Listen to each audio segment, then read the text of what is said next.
Hello, everyone. Welcome to Measuring the Score podcast, the podcast where we offer our opinions on film scores and the films they're inspired by. I'm Chris. And I'm Leslie.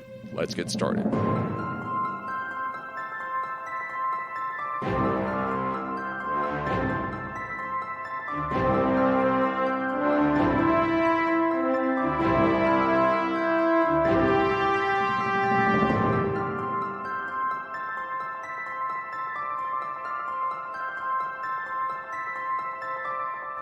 Hey everyone, welcome back to another episode of Measuring the Score. I am very excited about this score. Do you know why, Leslie? You like trains?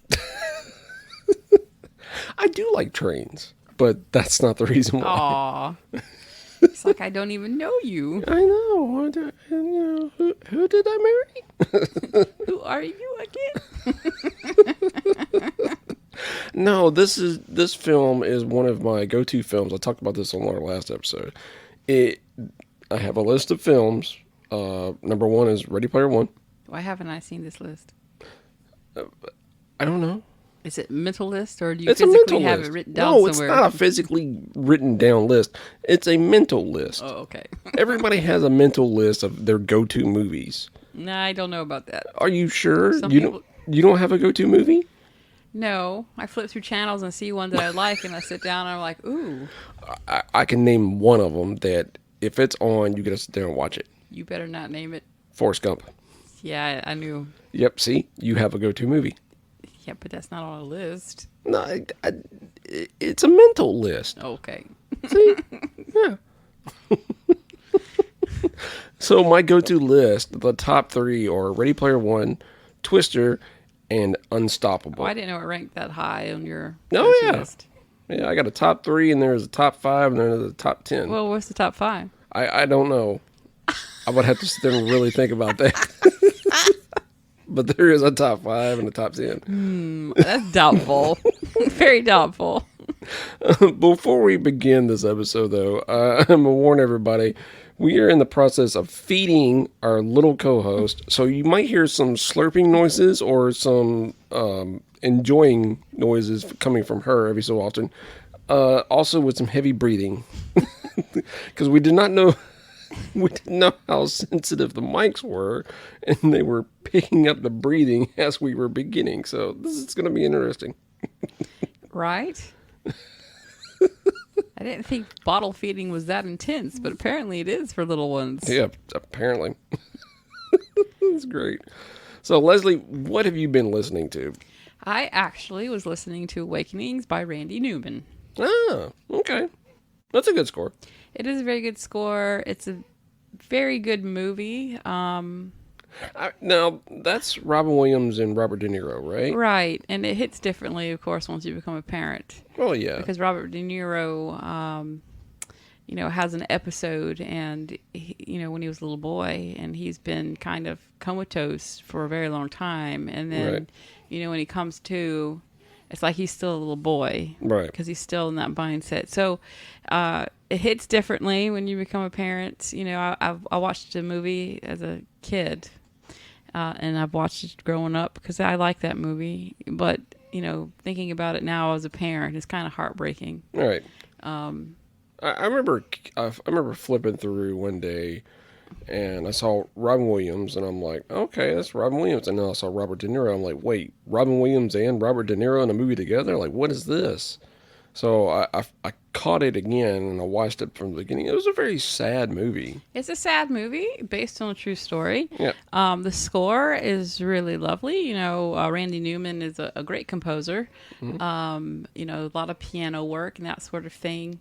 In the score, I enjoyed it. I thought it was a good score. And it, of course, brought back memories of the movie. So Yeah. I've been going through... I was flipping around and I went to Peacock the other day, and the Fast and Furious 9 was on there. I hadn't seen that one, so I was like, I'll go back and I'll go and watch it. Never seen it. Oh my god, just completely unbelievable. Could not get over, the storyline that they were going for. I'm sorry, John Cena does not look like Vin Diesel's brother at all. He looks like a buff Jim Varney. He really does. I bet you. And that was the problem, because I saw that meme where John Cena looks like an old Jim Varney, and I could not take the character seriously because he was supposed to be the bad guy in this, right? So when he pops up on the screen, I'm just going, "Hey, Vern," you know what I mean? And I was just like, the thing is, I bet you he could play in a Jim Varney biopic about Jim Varney. I could see it. I I can could see see it. So, but hearing the score, it was a Brian Tyler score, because Brian Tyler had been scoring all of them since Tokyo Drift, which is the third film, except for number 6. That was by Lucas Vidal, or Vidal. I can't really pronounce his name. But he used Brian Tyler's theme. So I've been going back, and I went to the very beginning and listened to The Fast and the Furious by BT. And it was a lot of drum and bass, synthesized hits, and everything else. And then I just kind of like listened to a couple of tracks and then went on to the next one. And I've been listening to all of them. And I got to the second one. It was by David Arnold, who did Independence Day, which we covered. Yes. And it was, you got the drum and bass hits, but then he was bringing in the orchestra, and he was trying to incorporate a little bit more into it and everything else. And the thing I noticed when Brian Tyler came on for Tokyo Drift, it was immediately, there were themes, there were, something big, huge, epic, and everything else. And the thing was, as more and more the films got complex and elaborate and everything else, the score was still solid all the way through. Interesting. As outlandish as these films have gotten. Now, the ninth one, they went to space. Not kidding. It was the two characters, Roman and Tej, in space flying a Pontiac Ferrero. Yes. But the overall the score is very solid for these movies. I mean, there's huge epic scenes, but there's themes that are coming in there, and they play throughout the series. I can imagine it probably sounds more like position music than at that point. Well, see, that's what I thought too. But when you hear it against the movie, it really does. It just sounds like just generic action music. But when you listen to it on its own, it's really got a lot of emotion going in there. I'll have to check it out. I haven't. The score is pretty good for the series. It was like Tokyo Drift and the fourth movie. They were trying to really do the Hans Zimmer style, but it was in Brian Tyler's own way, which worked. It really did work. But then it was, once you got the Fast Five, he really created his own style, really created his own theme, and he just played out throughout the rest of the series. That was pretty cool. So I am kind of excited to hear Brian's work for Fast X. The film, not so much. I just want to see it just for Jason Momoa, because he looks like a insane villain, and I just thought that was pretty cool. So, but none of those have anything to do with the film we're going to be talking about today, which is Unstoppable. About trains? Well, I don't know. I'll take it back. Fast Five has a train in there. This is about a train. There might be a link. Maybe. Maybe. So Unstoppable was done by Harry Gregson-Williams, which, again, is one of Hans Zimmer's people. Now, he did work as Hans Zimmer's assistant at one point, there was a story I saw, I can't remember, I want to say it was the Spitfire Audio behind the scenes or something. There was an interview that was done with him, and he was talking and saying, like, if you're Hans Zimmer's assistant, you have to have every sound that Hans Zimmer has. Oh, yes, I remember you telling me about this. Yeah, so he said that Hans took him down to the bank, took out a loan, and that he was so afraid he was never going to be able to pay back, and had to buy all the exact same instruments and stuff that Hans Zimmer has. Which, that makes sense, though, because he's working with Hans Zimmer. Right. But you would think that Zimmer would have been gracious enough to buy him the instruments, since that's kind of technically, quote unquote, his. That's what I was wondering. That's why I was like, that'd be like your weird employer, at the news station say, okay, Chris, we need you to buy your own cameras. Right. When you do that's what I was like. work, right? When I when I heard that, I was just like, what? Right. It seems kind of bizarre to me. Yeah, a little bit. But the score, I was really excited about it because when I watched the film uh, back in 2010 when it came out, the score was one of the things that I really noticed. It was very cool because everything about it invoked a train, and not to the point where it was not to the point where he was using actual train sounds. It was to the point where he was using the orchestra or manipulating sounds to where it sounded like a train. You are jumping ahead. Not really. No. Yeah, you're jumping ahead. You did a little hopscotch. Yeah, I never watched it, I don't think, when it first came out. So I didn't take note of the sound. You know, it was a few years later, I think, that I actually sat down and watched it. And still, I didn't really take note of the music because it was kind of ambient in the background. See, I remember when I watched it in the theaters. It was really funny. It was me and my brother Jason. We were going to the theaters, and it was one of those times where it was like we were going to go to watch two films at the same time. That way, because it was a little distance to the theaters where we lived at. So we tried to time it where we go see two films. That way, our parents wouldn't have to come back so soon to come back and get us. So we saw Skyline, which is what Jason wanted to see, and then Unstoppable, which is what I wanted to see. Jason did not want to see Unstoppable. He was just like, I'd rather see Skyline, man. I don't want to see Unstoppable. We go see Skyline. We ended up not liking the movie. I've never watched that one at all. It was not very good. Somehow or another, it spawned two sequels. I don't know how, because I did not enjoy the movie at all. Neither one of us did. So then he's like, all right, man, if Unstoppable sucks, I'm going to blame this on you. I'm just like, oh, gee, thanks, man. So we're gonna watch it. Yeah. So we're gonna watch it, and we ended up loving the movie because it was a great cast, great story, and everything else. And then, like I said, being the film score buff, the score was the one thing that really, stood out to me watching it.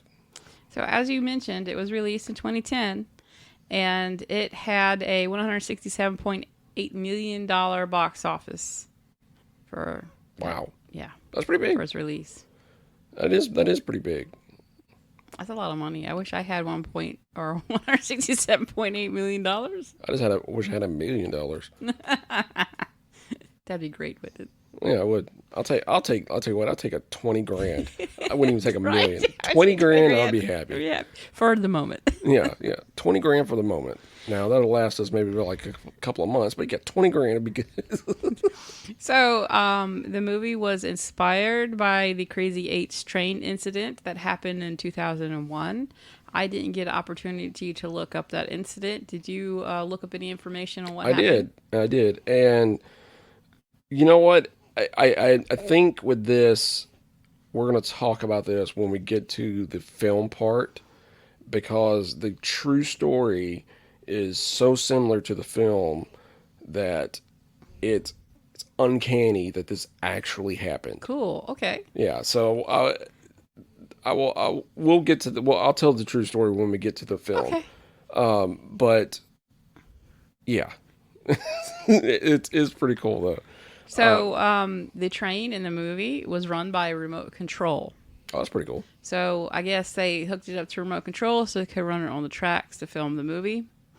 Yeah, I remember seeing the behind the scenes of that, and I remember it was kind of weird because it was like a strap, like a guy was holding it with a strap, and it was like the strap made it where he could just put his hands right there and start controlling it, and I was like, what?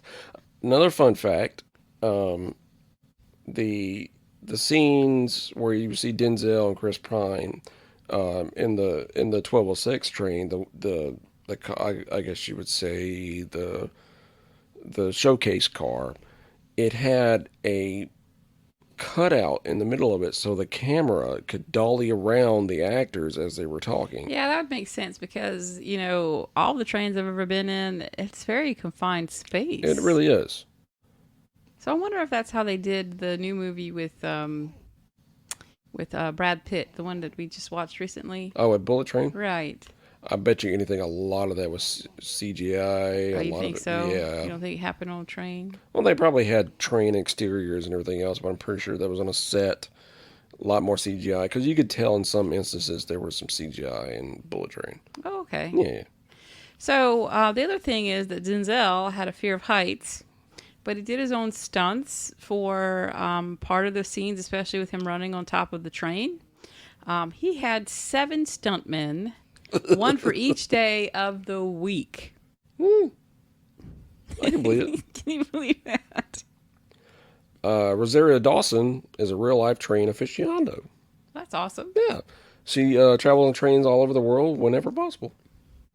Well, you know, when I lived in Germany, public transportation is real big over there. I did a lot of train riding myself. And, you know, for us Americans, especially those that kind of live in the South, we don't have the public transportation that you would find in the rest of the world, especially in Europe and Asia.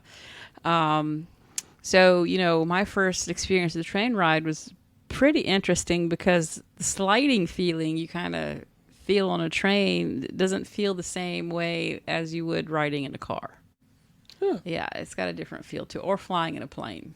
Crew members referred to this movie as the taking of Pelham 456 because of the second consecutive movie directed by Tony Scott, starring Denzel Washington, featuring a train after the taking of Pelham 123, which That's funny. also had a score by Harry Gregson-Williams. Yeah, that's funny. And if you listen to that score, there's a piece. I want to say what was the name of it? Oh, The Lights Are All Green is the name of the track. If you listen to it, it sounds a lot like Unstoppable. There's a lot of the same elements and everything else, which was really cool. Yeah. That's awesome. So yeah. So I guess before we get into the rest of the trivia, how about we talk about the score? Right. That's my next thing on my piece of paper right here. I have a ... score.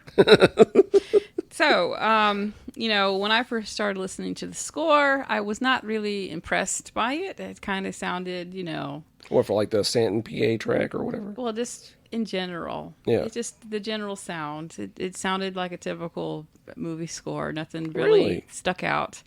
I noticed that there was a mix of orchestration with some percussive elements. You know, it seemed mellow. But as I started listening to it, you could hear the elements in the background that sounded like the train sounds. Mm-hmm. And that I'm like, well, this is very intelligently done. You know, I've talked in the past about intelligent scores, putting in elements to your score from the scene or from like the movie that you're watching. So, for example, you know, if you had a movie you were filming in the woods, you know, in my mind, I would use a lot of woodwind or wooden chimes or, you know, that's what sound, stuff that's, you know, kind of woody. That's what you did when I was supposed to score a movie that was taking place with the woods. And you said, well, think about Unstoppable. They used, you know, it sounded like a train, you know. So once you do something like that, and that's what I did. Well, the movie never happened, but it still goes back to, you know, incorporate, you know, invoke the feeling, and that's right. Exactly what the score does. And I thought it was really fascinating, and it was really subtle, and you could hear it kind of in the background, almost like the train whistle. Yeah. Or like the grinding of metal, or you could hear it in the score. Right. And I thought that was, well, I can't speak today. Well done. I have to go say, right? Well done. Well, there was one track. I want to say it might have been the Stanton PA track or the Frank Barnes track, but you hear something that sounds like the bells on a railroad crossing. Right. But it was done in a very rhythmic fashion. I thought that was genius. The other thing I really liked is that the name of the pieces. Typically, when you listen to a score, you'll have just kind of generic names, with the exception of a few composers that like to take creative liberties. Like Giacchino. Right. Very creative liberties with the name of the score. But For this score here, I noticed that each piece had, or each person had their own motif, and it was named such in the score itself. Right. So you had, Frank's motif, but it was separate. You know, you had Ned's motif, which was Oh, separate. yes. We'll get into And, Ned. and Ned, the character Ned, really did have a theme to him. Right. It was the slide guitar, the almost I acoustic thought that was sound. pretty unique because I haven't seen anything like that so far in what we've been doing here on our podcast. No. And so when I started looking at the names, I'm like, well, this is pretty cool. And then you would hear it reoccurring then at that point throughout the score. So you would hear Frank's motif kind of reoccur, or you would hear, Ned's theme kind of reoccur. And that kind of set up the movie in my mind before we watched a movie that, okay, he must be making an appearance in this scene Right. for this piece. Now, as we talked about, he is a part of Hans Zimmer's group. Now, our last score we did, National Treasure, and Trevor Rabin was a part of Hans Zimmer's group. And, one of the things we talked about with that was the use of the percussion going crazy and stuff like that. Oh, yeah. So that was one thing I was kind of worried about, because when the watching the film, you would hear it, you would hear the percussion and everything else, and then going in and listening, it never went into the realm of Crazy. well, not really crazy. It was unlistenable. Right. It was pleasant. It worked. It worked with the score. It was really Now, pleasant. it did go crazy. It did have its moments where it goes But it was nuts. controlled crazy, if Exactly. that makes sense. Yeah, it was very controlled. It was very rhythmic. It worked. It worked with the orchestra. It It sounded worked with purposeful also with the rest of the elements playing exactly. together. Whereas National Treasure was all over the place in a lot of pieces. This one worked. This one, it was in line. It kept Right. going. It kept going with the style, and it was enjoyable to listen to. I mean, granted, it was frantic. It was, a little crazy in parts, but it worked. Right. It worked very well, and he would still incorporate, a lot of the train sounds and everything else. It never went overboard. It never went full crazy. Exactly. Until you get to the score piece, the Stanton Curve. Now that is when you get the very loud, guitar stab, which is straight up a rip-off. Well, not really rip-off. He really incorporated that from The Dark Knight, because Hans Zimmer did that for the Joker's theme. He borrowed it. There you go. He borrowed it. There we go. That works. It was borrowed. It was borrowed. It wasn't intellectual property. Exactly, and it worked. It really worked for that. I remember, watching the film, and I remember hearing that. It didn't sound too unrefined. No. It made sense, and now we're just talking about a score, not with movie. Right. It made sense within the score or the universe of the that was created through the score. It didn't sound out of place. No. I didn't have any issues with any of the pieces that I listened to. Right. Like I said, when I first started listening to it, that kind of sounded like, this is a generic, not a generic, that's not the word I want to use. This is, like a typical score, until I started hearing the Right. other elements that he started adding for the train, and then seeing how everybody has their own separate motif, separated and named Right. piece throughout the score. To me, I think there's like three main motifs throughout the whole score, and it's like the Frank and Will theme, and then you got Ned's theme. Well, all right, let's say four main motifs throughout the whole score. You got Will and Frank's motif, then you got Ned's motif, then you got the train's motif. Right. And he really did give the train a voice with the score. Well, if you think about it, the train was the main antagonist, Right. right? So Of course, it makes sense for him to have a cue or A sound a sound. or yeah. I mean, and yeah, and especially like with the Stanton Curve track, you get this Dark Knight stab with the guitars and everything else, and then the guitars come in, and you get this whole riff that just works. I thought it was really cool. I thought it was really enjoyable to listen Really to. intelligently done. Right, right, right. You can tell So he thought about it. yeah, yeah, thank you. He really gave a lot of thought to this score because truthfully, it's a movie about an unmanned train barreling down the road, barreling down the tracks, barreling down the road. Jeez, What type of train are you talking I about? am tired, people. So anyway, it's a train barreling down the tracks by itself. You could have really had a very generic score, and that is not what he And did. that's what I thought it was initially when I started Right. listening to it. And I'm not gonna lie, I could see how you would think that with the first couple of tracks because it's very Hans Zimmerish, very action, like, okay, whatever. But then when the rest of the score starts coming in, you really get the sense of, oh, he's trying to do something here. He's trying to invoke the story. He's trying to help these characters out, and that's, Right. that's a sign of a good composer there. Right. And I really like a lot of Harry Gregson-Williams' work. He did Shrek with John Powell. He did he did a lot of the Tony Scott films with Denzel Washington, Man on Fire, Taking of Pelham 1, 2, 3. He also did Deja Vu, which a lot of those had really good scores to them. But to me, Unstoppable was one that was very different. It was unique, very unique, along with the film. The film was very unique itself. Which we're about to get into. Exactly. Right? All right, so the film is about a train engineer by the name of Dewey.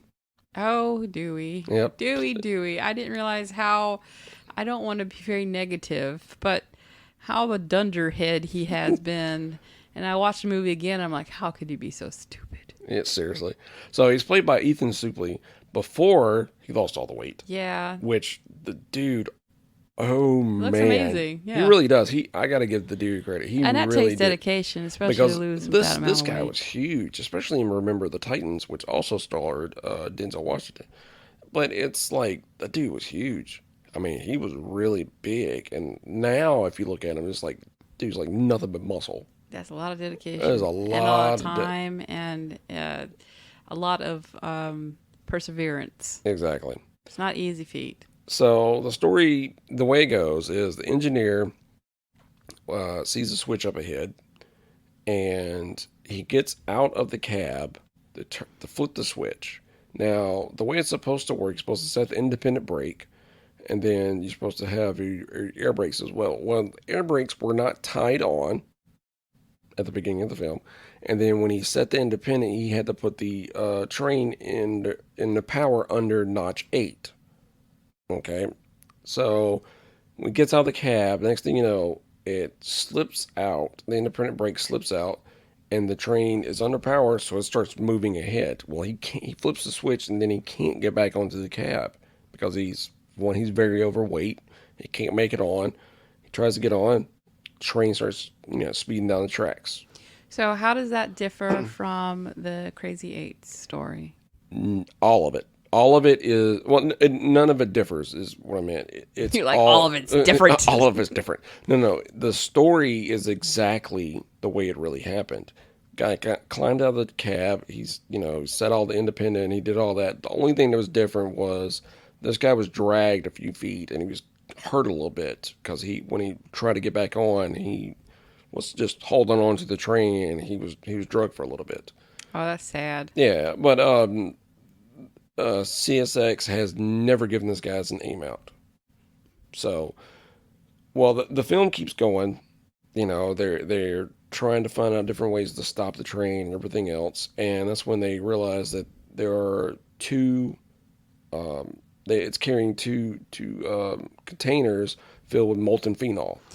That's some nasty stuff. Oh yeah. So, You'd be surprised with how much chemicals that the trains do carry. I have my DOT certification.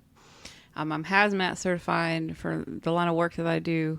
Because, I've discussed this before. I'm a geologist by trade, but I do a lot with environmental science, a lot of hazardous waste And management. now we get into science time with Leslie. My point is that there are a lot of chemicals that these trains carry that we don't really think about. The hazard levels of these chemicals. I have an example when I was working on the BP oil spill. We had one here overturn. It spilled a bunch of refrigerant.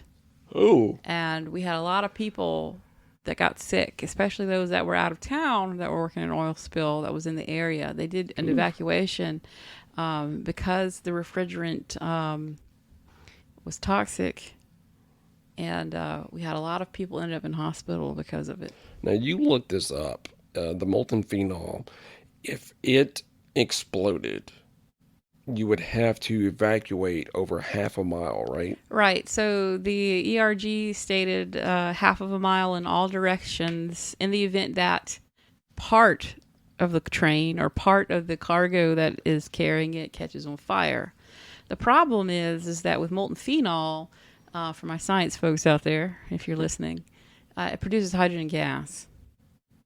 And hydrogen gas is highly flammable. It's explosive. I mean, that is it's scary like a bomb. stuff. So this train was carrying, which they use that line in the movie. We're not talking about a train. We're talking about a missile the size of the Chrysler building. Now, although that was a great trailer line, it is really scary as to how true that is. It can be, right. And I mean, it's just scary to think about that. Right. And then, you think about, we've got all these train tracks, we've got train tracks close to the house. So what if we had something happen close to the house? Oof. We can't close all of our windows here because our house is very airish. We've got draft areas. So, think about that. Yeah. So you have this train that's got all these chemicals that are barreling towards these heavily populated areas. So it is really scary. And the whole thing with the molten phenol, that was not created for the film. That was part of the true story. So there's true fact number 2. So the film keeps going, and you get Rosario Dawson's character, Connie Hooper. She's like one of the people in charge of the yard there at, I want to say it was Brewster or Fuller Yard. And so they're trying to get all the trains off the tracks, and then Ned, the wonderful character Ned, he's a welder. I love Ned because every time you see him, he's peeling out. Well, and even if he's not peeling out. He's not just peeling out, he's peeling out in a dually. Right, and you got rocks fly. A dually pickup truck, and this guy is flinging it sideways every time we turn around. And and there's one that I noticed, it was like a soft peel out.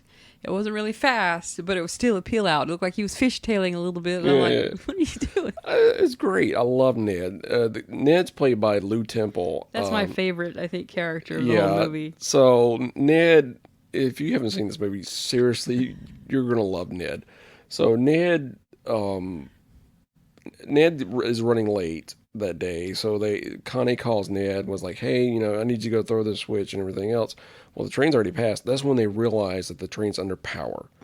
This is when the danger and Harry Gregson's his music really starts to shine. Right. And I have that in my notes I didn't mention before, that I noticed that there was a tempo pickup when it was the not a coaster piece.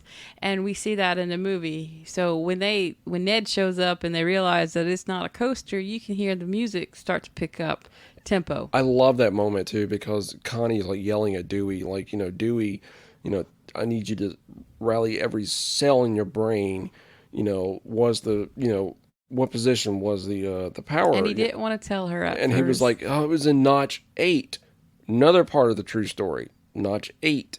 So he was like, it was in notch 8, and you could just see like her face drain of color, her face right? just drained. She's like, oh God, we've really got a problem now. and then you see her jump up, and that's when the music picks up. So, this whole time is that it was a nice intro to the music. It was really kind of ambient in the background. I liked it because it made it easier to hear the dialogue, because you do sometimes have instances where you have music that overpowers the actors, or even the sound mixer, whoever does the sound mixing, don't do it right, and you can't hear the dialogue very well. Yeah, and never once did the music overpower anything. It fit nicely, and there were some instances I forgot that it was playing. I don't mean that in a bad way, but it just fit the movie so well that it kind of melded with everything nicely. It really fit the narrative. Right. So the first score piece with Dewey, when the train gains momentum, that was a nice fit. It didn't deviate from what he started with, and I felt like the music did add that suspenseful nature to the movie, right? Especially with the suspenseful parts. Unlike last time we did National Treasure, and those like foot chase scenes were kind of all uncontrolled, out of place, too intense. It wasn't in this movie. It actually fit the speeding train, with the exception of one part, and that was with the helicopter. Okay, yeah, we're going to get to that one in just a second. So the film keeps going, and it's going through this whole thing with Denzel and his character and everything else. And this one part in particular, I really, really liked is when you see Denzel's face. He's like, they're going along. He's like, you need to go off the main. They're like, well, why? There's a train. He's like, on our track, I'm sorry. If I was a train engineer or conductor and I'm in there and they tell me that an unmanned train is barreling towards me, I would just start freaking out. You'd be like Chicken Little, the sky is falling. No, I don't know if I'd be like Chicken Little. I just know I'd be freaking out. I would probably be more like Chris Pine, not Denzel. You should have wore your brown pants that day, right? You might have a little accident. Just a little bit. So then you get this whole sequence where the CEO of the railroad company has this idea to dangle a guy, have a train get in front of the 777 is the name of it, and slow the train down for someone to land from a helicopter onto 777 to get inside and stop it and slow it down. Now, did that really happen for the Crazy Eights? No. Now, yeah, that was another thing. The name of the train for the incident was Crazy Eight. Crazy Eights was the name of it, which to me sounds a little bit more menacing than 777. Well, they can't use Crazy Eights because it was a real incident, right? Yeah, I guess so. That's based on a true story. Yeah, 777 though. They'd have to get permission. Yeah, and maybe CSX was like, no, we don't want that. No, we're good. All right. So during this sequence, there is a change in the score. I noticed it right away. I'm like, this is strange. This sounds like horror strings. So when I watched the movie, and it really did invoke the horror of the scene, like this guy's being dangled and he's drugged into the glass and everything else. But at the same time, it just didn't fit with the rest of the score. Right. It didn't fit with the rest of the score, but then it led me, to think, okay, we noticed it because we were looking for different score changes, right? I don't know if, regular moviegoer watching the movie would have noticed that. So for the longest time, I could not figure out what that, I couldn't ever figure out, why they did that. Why Harry Gregson goes through this whole thing, then he has this one scene where the music was just completely off. But it worked for the scene, but it was very different. I didn't realize it until like years later. I'm listening to the Alien vs. Predator score by Brian Tyler. It was Alien vs. Predator Requiem. And it's like there's got like National Guard Part 1 and Part 2 tracks. It was one of those. I'm listening to it and I heard it. They used parts of the score from Alien vs. Predator Requiem in unstoppable. Really? Yeah, that's why it had the horror elements you were talking about. That's why it sounded like it was for Horror string. right, which makes sense. But like I said, it could have been one of those instances where they used it as temp music. Now this happened with Scream 2.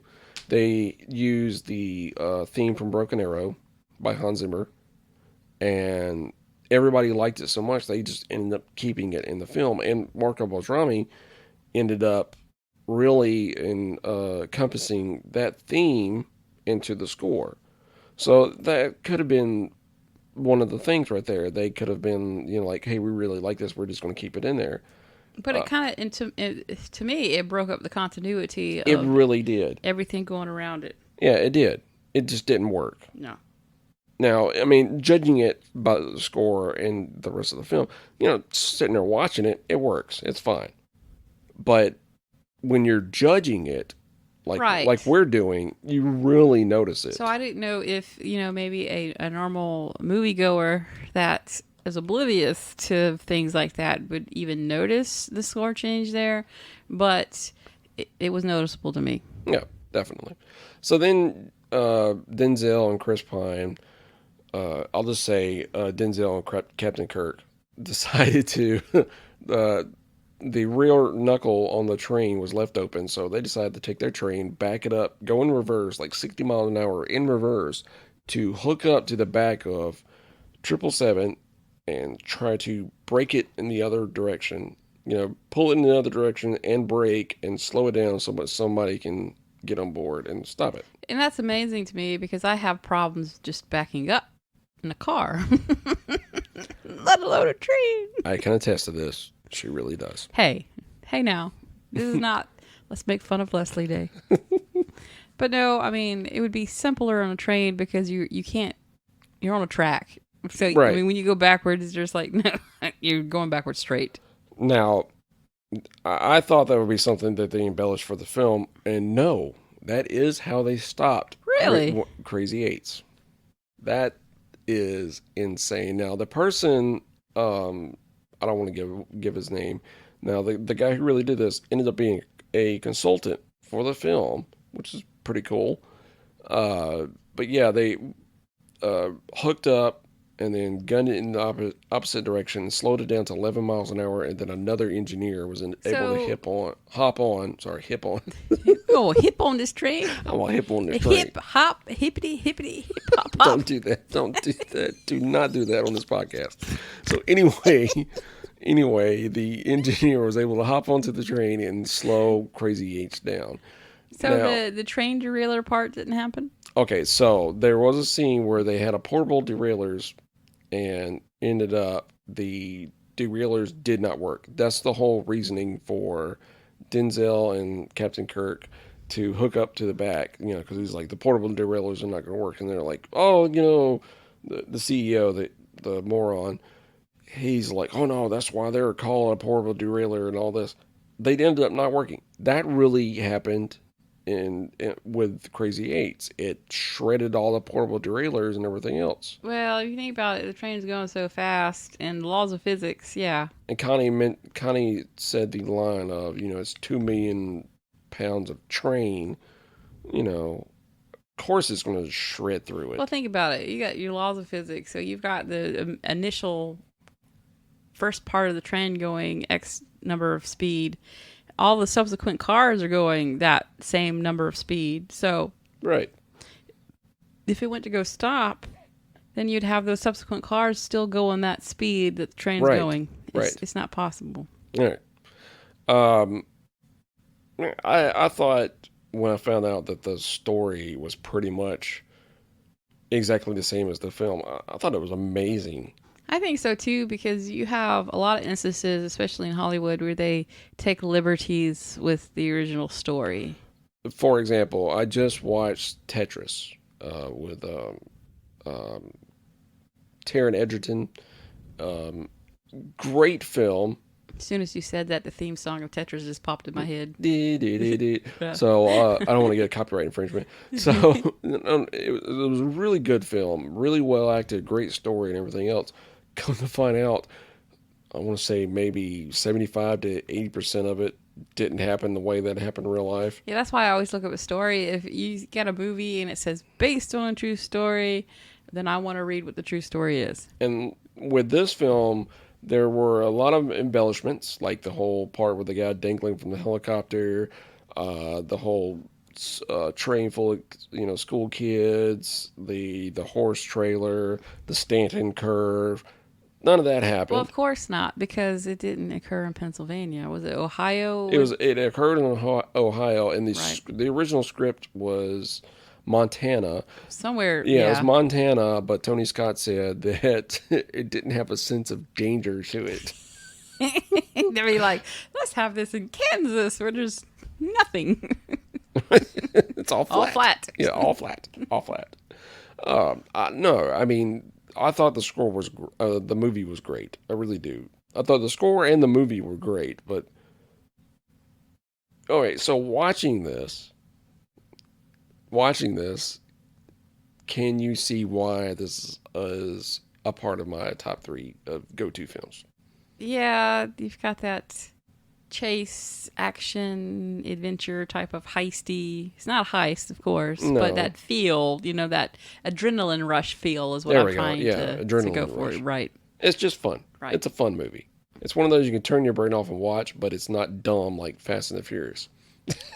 Not about streetcar racing. It's not about family. It was about his family. For family. Right. God, this Denzel movie. called his family. Which is funny because they offered Denzel Washington the role in Furious 7, the role that Kurt Russell took. He turned it down. I don't blame him. You've got this wonderful actor that's got this, repertoire of all these wonderful, in-depth characters, and you're going to put him in Fast and Furious. I don't see that happening. Which even Kurt Russell just does not fit in those movies, but whatever. So, with that being said, I guess it's time for us to get through our criteria. So, number one, does the score work for the film? Absolutely. I think it does. As I mentioned, it adds that suspenseful element to those suspenseful parts. It doesn't overpower any part of the movie. You could hear the dialogue. It helps build tension where it needs to. I think it works perfectly for the film. I'll say it like this. The score that Harry Gregson-Williams created Right. works for the film. But in a judging sense, the score that they put in there for the scene with the helicopter, it doesn't quite work in a judging sense. But if you're just sitting there watching it, it works. It's Right. fine. Now, there was only one scene I could think of where I thought there maybe should have had a little bit more score. And we'll talk about that in a second. So, yeah, to me, the score worked. Right. It worked. It did its job. It really, really told a story. I love the themes that he come up with. And Right. I love the themes. They were, especially Frank's theme. It was one of my favorite pieces. Which I love that piano. Right. I love the piano when it comes in. So then we're going to talk about favorite scene or favorite score. And I just mentioned Frank's piece. Okay. I really liked his score piece. And you could hear it kind of modeled throughout the movie, especially when he's in a scene. You can hear it. It's really nice. Of course, my favorite part of the movie is with Ned always peeling out. Anytime you see the back end of his truck and you see it fishtailing and rocks flying. And I just really liked that part about the movie, especially at the beginning when you see him. He was kind of womanizing this waitress at the beginning, right? Yeah, he's sitting there talking about, he's like, I'm not talking about if you're spot welding so-and-so. It's all about precision. He's always talking about precision. Right. Every single time. And he's like doing the interview with the people at the end of the movie. He's like, we were in our comfort zone. It's all about precision. It's like, It was really? funny. Yeah, Really? he was a fun character. To me, I really like the scenes with Ned, but I really liked the Stanton Curve track, and I loved it when it played in the movie. That was really fun. Leading up to that scene, though, where Chris Pine's character goes out to try to help gauge the distance of the two trains, and his foot gets caught and everything else, and he's like dangling and everything else, which Chris You got Pine, grain flying yeah, you got everywhere. grain flying everywhere, and he's all dangling, which he really did all of his own stunts, by the way. That's amazing. And, but there was like a little bit of music for when the green car blew. You get this weird sound twice, and then after that, there's really no score there. When he's dangling and everything else, there's nothing. There's no sense of danger and everything else. Watching it and judging it, I'm just like, So that's what you would have done differently. yeah, I would have done that differently. But I don't know. I don't know. It was just something about that one scene. You just felt like it needed its score. Right. And so, judging on our third criteria, what could have been done differently, that would have been what I could have done differently. It's, Well, to me. Now, the rest of the score, everything worked, that Harry Gregson-Williams did. But that one scene right there, it was a little off to me. I would have actually changed the score piece for the train coming up alongside the other train, the horror strings, Yeah. because that really did stand out to me. Now, there was a part of the movie that stood out to me that I thought was jarring. It was when Frank's teenage daughters were watching, I guess, a music video on the TV. Yeah. And to me, I think it was just, that was a movie choice. It wasn't a score choice. But, the music playing on the TV, Yeah. the music video that they were watching was kind of jarring to me. But score-wise, the score piece for the helicopter coming down, those horror strings, that to me needed to be changed to fit the ambiance of the rest of the score. And another thing that this is not anything to do with the score, it's more the sound design. Whenever you see 777, you hear an animal noise.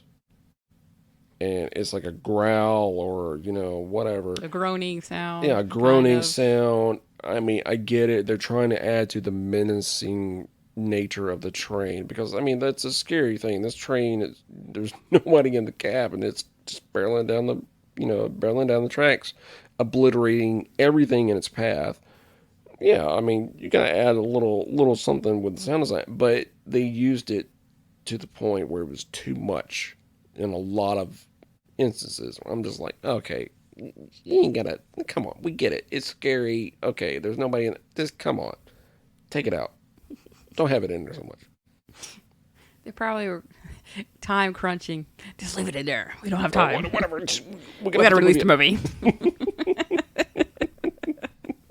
So, yeah, does the score worth for the film? Yes, it does. All the score that was made.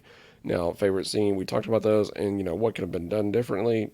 I talked about that one scene right there with, Chris Pine dangling. Leslie talked about where they used the AVPR score by Brian Tyler. Yeah. I get where you're going with that one. Right. So, those are our thoughts on Unstoppable. Great movie, great score. I had a lot of fun doing this because I was just not expecting a lot of the train elements that he put in there. Because I've heard the score millions of times, but I haven't sat there and really, listened to it like I did for this exercise. I thought it was fun. I did too. I thoroughly enjoyed it. Yeah. So our next episode, you're going to be It's my favorite. I picked it. The Goonies by Dave Grusin. This is going to be fun. It is just my favorite movie. Well, it's going to be fun because from what I remember, the score was very fun. You know what? I'll save it for the next episode. Oh, you tease. So, you guys, you can reach out to us on social media, like always, Facebook, Twitter, Instagram. Leslie Mann's Facebook. I do Twitter and Instagram. I've been trying to incorporate some new videos and stuff on Instagram, trying out some new things for you guys. Let me know what you think, if the designs are cool and stuff like that, or if you just want me to go back to the old stuff. Yeah, just let me know. Let us know what you think about the Unstoppable score if you've listened to it. You can leave us a comment on Facebook. You can send us an email at, the email address? The email address is measuringthescore@gmail.com. You can contact us on Twitter at measurethescore. Instagram, just type in Measuring the Score Podcast. I'm pretty sure you're going to find us. Same with Facebook, Measuring the Score Podcast. We'll be on there somewhere. Or just do a Google search. Do a Google search? We can't talk. We're tired. We're parents. We're new now. parents. We're New tired. parents. We're tired. I have to work tomorrow. I'm not looking forward to it. Wah, wah, wah. I still have 1 week left in maternity leave. Yes. I don't like you right now. And then I go back to work next week. Bye. Yeah, that's what you get. But yeah, you can do a Google search, type in Measuring the Score Podcast. You'll find us. Yeah. So, you got anything else? No, that's it. No. I think that's all right. I think I'm done too. Good. So, as always, for Measuring the Score, I'm Chris. And I'm Leslie. Have a good one.